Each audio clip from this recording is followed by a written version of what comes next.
अरे वाह शीतल बहन, क्या बहू चुन के लाई हो। पूरा चांद के जैसी गोरी है। बहुत सुंदर बहू है। अरे हाँ हाँ, मेरी बहू है। मेरी पसंद है। सुंदर तो होगी ही।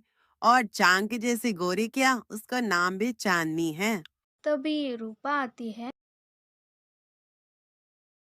मेरी देवरानी का गृह प्रवेश तो मैं ही करूंगी। चल हट काली कल मोही।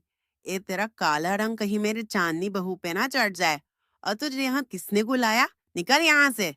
शीतल इतना सुना के अपनी फेवरेट बहू का गृह प्रवेश करती है। ये है शीतल, जिसको अपनी अमीरी पे बहुत घमंड है और इसके दो बेटे हैं। बड़ा बेटा राजेश है, जिसने रूपा से लव मैरिज किया था। राजेश ने रूपा को अच्छे गुणों को देखकर पसंद किया था, ना कि उसके रंग रूप को देखकर। छोटा बेटा शेखर है और उसकी शादी चांदनी से हुई है, जो मिडिल क्लास घर से है। और चांदनी को पैसों का बहुत लालच है, इसलिए उसने शेखर से शादी किया है। शीतल ने अपने बड़े बेटे का शादी अपना लिया था, लेकिन 2 साल बीत गए। वो बिल्कुल भी रूपा को पसंद नहीं करती थी। जब भी रूपा शीतल का पैर छूती थी, शीतल पीछे हटती थी। छी छी, क्या रे कल मोही, 2 साल से यही करती आ रही है। कहीं तेरा रंग मुझ पे ना चढ़ जाए। हट और दूर हो जा मेरे से। लेकिन जब चांदनी पैर पड़ती थी। अरे चांदनी बेटा, पैर पड़ने की क्या जरूरत है? तू तो मेरी लाडली है। हाँ, और एक बात, तू भी वो काली कल मुंह से दूर रहे। कहीं तुझ पे वो काला रंगा चढ़ जाए और मेरी प्यारी बहू का सुंदरपन कम हो जाए। यहाँ चांदनी समझ गई थी कि सासू माँ जेठानी को पसंद नहीं करती, और यहाँ अच्छा मौका है सासू माँ की लाडली बहू बन के पैसों पे ऐश करने का, और जेठानी करेगी काम नौकरानी के जैसे। रूपा बहुत अच्छे गुणों वाली लड़की है। बचपन से ही उसको अपने काले रंग के कारण बहुत सारी कड़वी बातें सुननी पड़ती थी, और अभी भी अपनी सासू माँ से सुन रही है। चलो, खाना तो तैयार हो गया, माँ जी को परोस देती हूँ। शीतल को खाना पसंद तो आता था, फिर भी वो कुछ ना कुछ कमियां निकालती थी और उसको डांटती थी। सासू माँ का देखभाल भी बहुत अच्छे से करती थी रूपा। रूपा सारा घर का काम करती थी, फिर भी शीतल रूपा को पसंद नहीं करती थी, सिर्फ रूपा के ऊपर चिल्लाती रहती थी।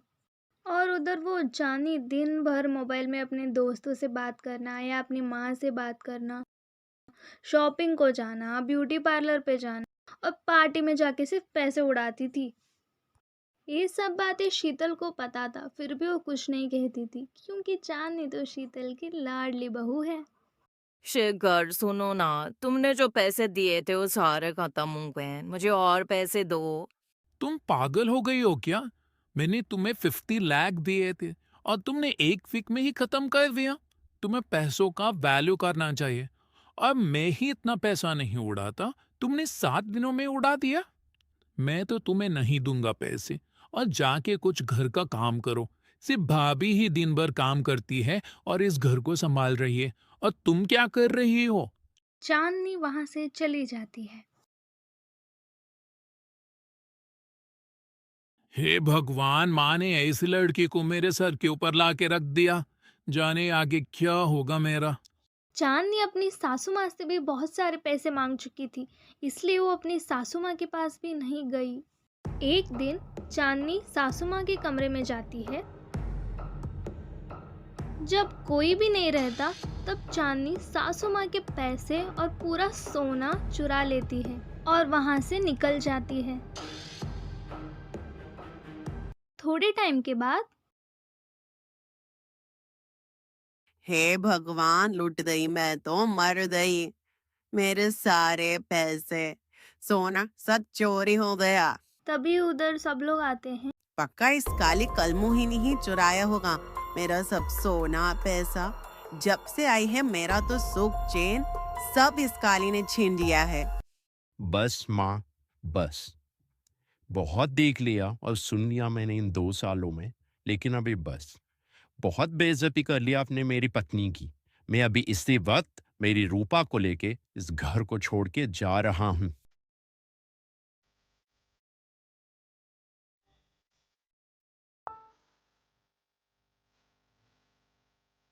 शीतल बहुत दुखी हो जाती है, लेकिन वो कर भी क्या सकती थी। रूपा जब से घर से गई है, सारे कामों का बोझ चांदनी पे आ गया था। उसको एक काम भी ढंग से करने नहीं आता था। चांदनी ने खाना तो बनाया था, लेकिन उसमें बहुत नमक और मिर्ची हो गई थी।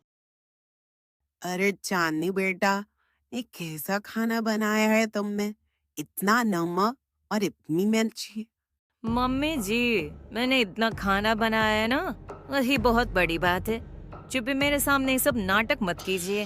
खाना है तो खाइए, नहीं तो निकल जाइए यहाँ से। शीतल पूरा चौंक गई थी अपनी लाडली बहू के ऐसे बातों से, और उसके मन में ये भी ख्याल आया कि रूपा के ऊपर वो इतना चिल्लाती थी, फिर भी रूपा ने ऐसे गंदी तरीके से कभी बात नहीं किया और हमेशा उसकी इज्जत करी, और कहीं ना कहीं वो रूपा को याद कर रही थी। अरे माँ, तुम टेंशन मत लो। तुम्हें जो चाहिए वो खरीदो, मैं हूं ना। मैंने परसों ही अपनी भोली सासू माँ के कमरे से बहुत सारा पैसा और सोना चुरा लिया है। तुम टेंशन मत लो, जो चाहिए वो खरीदो। शीतल ये सब बातें सुन लेती है। वाह चांदनी बेटा, मैंने तुझे क्या समझा था और तुम क्या निकली। मैंने तुम्हें इतना प्यार किया और मेरी लाडली बना के रखा, और तुमने मेरे पीछे इतना सब कर डाला। ये सब बातें शेखर भी सुन लेता है। शेखर की वजह से चांदनी भी अपनी सासू माँ को उल्टा जवाब नहीं दिया। माँ, तुमने कैसी लड़की को चुना है? ये तो चोर नहीं निकली। लाडली बहू कहते थे ना आप। मिल गया सुकून। माँ, आप भाभी को ऊपर इतना चिल्लाती हैं, फिर भी भाभी अपने मुंह से एक शब्द नहीं निकाली। मिल गया अभी आपको ठंडक। और तू चांदनी, निकल मेरे घर से। मुझे तेरी शक्ल भी नहीं देखनी। निकल जा, नहीं तो मैं पुलिस को बुला दूंगा। तभी वहां से चांदनी हमेशा के लिए उस घर से निकल जाती है। हाँ बेटा, मेरे से बहुत बड़ी गलती हो गई है। बेचारी रूपा के ऊपर मैंने कितना जुल्म किया। मैं मेरी ये गलती को जरूर सुधारूंगी। शीतल रूपा और राजेश के घर जाती है।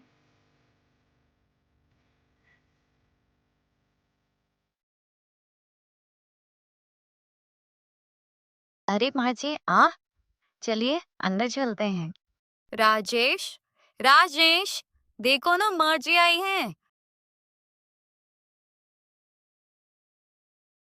माँ, क्या हुआ? आप यहाँ? सब ठीक तो है? शीतल बताती है जो कुछ भी चांदनी ने उस घर में किया था। ये तो बहुत बुरा हुआ।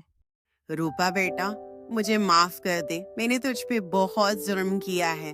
मैंने कभी भी तेरी इज्जत नहीं की। मुझे माफ कर दे। आज मुझे पता चला कि ये रंग रूप के ऊपर किसी भी इंसान का व्यक्तित्व पता नहीं चलता। मुझे मेरी गलती का एहसास है। मुझे माफ कर दे बहू। अरे माँ, आप मेरे से बड़ी हैं, आप माफी मत मांगिए। शीतल रूपा और राजेश को अपने घर पे वापस ले आती है और रूपा का बहुत अच्छे से स्वागत करती है।